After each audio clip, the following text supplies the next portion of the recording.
UGC को लेके हमने 11 तारीख को दिल्ली में प्रोटेस्ट रखा है। अगर मुख्यमंत्री नहीं आ रहे हैं या प्राइम मिनिस्टर नहीं आ रहे तो इसका मतलब जो है इतने लोग जो इकट्ठा हो रहे हैं उनके लिए कोई व्यवस्था नहीं करेगी सरकार। अहिल्याबाई होलकर जी की जो है वो प्रतिमाएं तोड़ी गई हैं और उस पर किस तरह का रिएक्शन किया, मतलब वो कहावत है ना कि उल्टा चोर कोतवाल को डांटे। सरकार इंतजार कर रही है कि कोई इस तरह का हादसा हो जाए तब वो ये कहते हैं कि इस तरह कार्यक्रम बंद कर दे जाए। बड़ा चिंतित हूँ, 10 लाख से ज्यादा की संगत यहाँ है, 10 पुलिस वाले भी दिखाई नहीं दे रहे।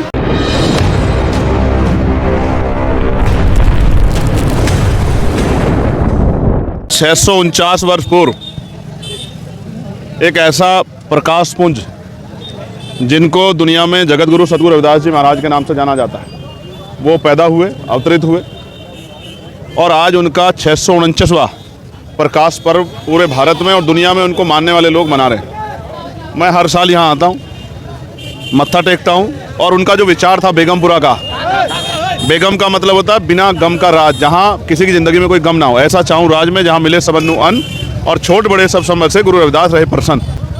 ऐसे राज की कल्पना करने वाले जगत गुरु सतगुरु रविदास जी के प्रकाश पर्व पे हम लोग शामिल हुए और किस तरह से लोगों की समस्याएं खत्म हो, लोगों के जीवन में उत्साह, उनको स्वाभिमान सम्मान जीवन जीने का मौका मिले, उसी के लिए जो है आज गुरु महाराज के चरणों में प्रार्थना की कि उनकी अरदास जो स्वीकार हो। लोग जो हैं, तेरा अरदास से काम नहीं चलेगा, लोगों को भी अपनी लड़ाई को स्वयं लड़ना पड़ेगा। जो बच्चे पढ़ रहे हैं खूब अच्छी पढ़ाई करें, जो रोजगार के तलाश में लगे रहें और तमाम तरह जो लोग परेशान हैं उनके जीवन में उजाला आए, अच्छे दिन आए। इसके लिए भी हम लोग जो हैं लोगों को समझाने का, सही रास्ते पर लाने का प्रयास कर रहे हैं। सरकार के लोगों को अभी आज कोई दर्शन नहीं किया। अगले साल चुनाव है, अगले साल आ जाएंगे। एक बात बिल्कुल स्पष्ट आपसे कहनी है।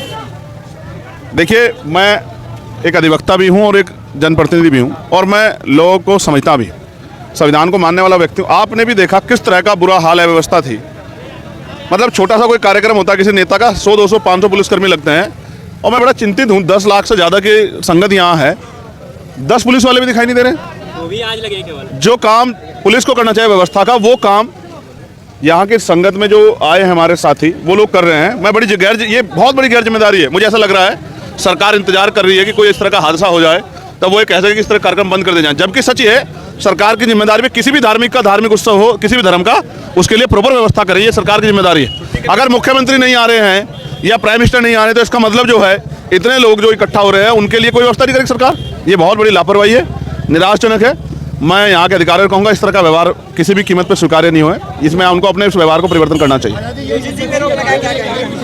यूजीसी को लेके हमने 11 तारीख को दिल्ली में प्रोटेस्ट रखा है और आप जानते हैं, मैं भी जानता हूं, कोई कहीं से गाइडलाइन में ऐसा नहीं जिन्होंने पढ़ी है कि वो किसी वर्ग के खिलाफ है। वो सभी के लिए है, किसी के साथ यूनिवर्सिटियों में भेदभाव या इस तरह की सिचुएशन ना बने कि लोगों की जान चली जाए, वो कहीं से किसी के खिलाफ नहीं थी यूजीसी गाइडलाइन। हाँ, उसमें कुछ कमियां हैं। कमियां ये है कि उसमें जो जिस तरह की समता समिति बनाई जा रही है उसमें हेड ऑफ डिपार्टमेंट जो है, समता समिति के अध्यक्ष जिनको बनाया जा रहा है वो वाइस चांसलर है। वाइस चांसलर अगर जो है एक ही विचार के लोग होंगे जिनकी बहुलता था तो फिर कैसे कहाँ से न्याय हो जाएगा। उसमें मैंने अपनी आपत्ति आज जो है माननीय धर्मेंद्र प्रधान जी को जो है, जो HRD मिनिस्टर, उनको मैंने लेटर भेजा है 4 पन्नों का, उम्मीद है कि उसका संज्ञान लेंगे। तो ये दो लोगों के बीच की बात, इसमें मैं क्या कह सकता हूँ। ये मैंने पार्लियामेंट में डिमांड उठाई थी, अगर आपने सुना हो, कि भाई ये होना चाहिए, क्योंकि प्राइम मिनिस्टर चुनाव के समय घोषणा करके आए थे 2022 के चुनाव में। 2022 का जब विधानसभा चुनाव था, घोषणा करके आए थे कि हम इसका आदमपुर एयरपोर्ट का नाम जो है जगत गुरु सतगुरु रविदास जी महाराज के नाम पर रखेंगे, क्योंकि डेरा सचखंड बल्ला वहाँ है। और पिछली बार मैंने कई बार आवाज़ उठाई, तब जाके सर नींद खुली है। भाई आपके सामने ये क्या हो रहा है। अहिल्याबाई होलकर जी की जो है वो प्रतिमाएं तोड़ी गई हैं और उस पर किस तरह का रिएक्शन किया, मतलब वो कहावत है ना कि उल्टा चोर कोतवाल को डांटे। तोड़ आप रहे हो और ठेकेदार भी आप ही बने घूम रहे हो और उल्टा जो लोग आवाज़ उठा रहे हैं उनके ऊपर जो है आप AI की वीडियो कह के और मतलब मुकदमे दर्ज कर रहे हो। क्या मूर्खता है। अन्याय के खिलाफ जो आवाज़ उठेगी वो मुकदमों से नहीं दबती है। अन्याय रोकना चाहिए। मुख्यमंत्री मैं फिर कहूँगा फेल सरकार है, फेल मुख्यमंत्री, कुछ कहना नहीं। 2027 बहुत दूर है। आजाद समाज पार्टी तैयारी देखिए, जन सैलाब देखिए, इनका जोश देखिए। पूरी सिस्टम हिला हुआ था कि किस तरह चंद्रशेखर यहाँ से निकल जाएं। इतना वो ये प्यार जो है, मैं कहाँ से आया हूँ, मुझे तो इन्हीं लोगों ने बना के भेजा है ना, मैं इनका प्रतिनिधि, उन्होंने मुझे भेजा है, मैं इनके लिए आवाज़ उठाता रहूँगा। तो 2027 में भी जो कुछ तय करना यही करेंगे। SC और OBC के लोगों को क्या वो हिंदू नहीं है क्या?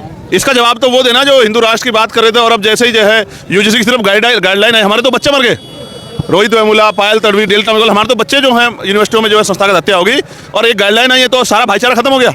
जब भी पिछड़ों के पक्ष में कोई भी आता, चाहे मंडल कमीशन हो, चाहे यूजीसी गाइडलाइन हो या कुछ और, जैसे मध्य प्रदेश में 27% के लिए आरक्षण के 27% आरक्षण मिले, इसके लिए आंदोलन चल रहा है, तो पता नहीं ये भाईचारा भी टूट जाता है और सच बाहर निकल आता है कि कोई किसी का भाई नहीं है। वो तो कह रहे हैं आंकड़े बहुत कम है, 0 पॉइंट में आंकड़े हैं, तो कहाँ ऐसा ये सब बात? ये मैं फिर आपसे कह रहा हूँ 118% की वृद्धि जो है वो एजेंसियों ने नोट किया, आपने, मैंने नहीं की है। सच ये है, बिना अगर वृद्धि नहीं हो रही तो यूजीसी गाइडलाइन काहे को बना? सुप्रीम कोर्ट ने ऑर्डर किया ना कि बनाओ गाइडलाइन, सरकार थोड़े बना रही थी, सुप्रीम कोर्ट ने कहा बनाने के लिए, तो सुप्रीम कोर्ट बेवकूफ समझते हो आप? मैं ये बर्दाश्त नहीं करूँगा अगर आप सुप्रीम कोर्ट पे सवाल खड़ा करोगे। कुंभा के कानून को कैसे देख रहे हैं जो पास हुआ? नहीं, बिल्कुल सही है, और कुछ कमियां तो दुरुस्त करनी है जिससे कि प्रोटेक्शन मजबूत हो SC ST OBC को। धन्यवाद।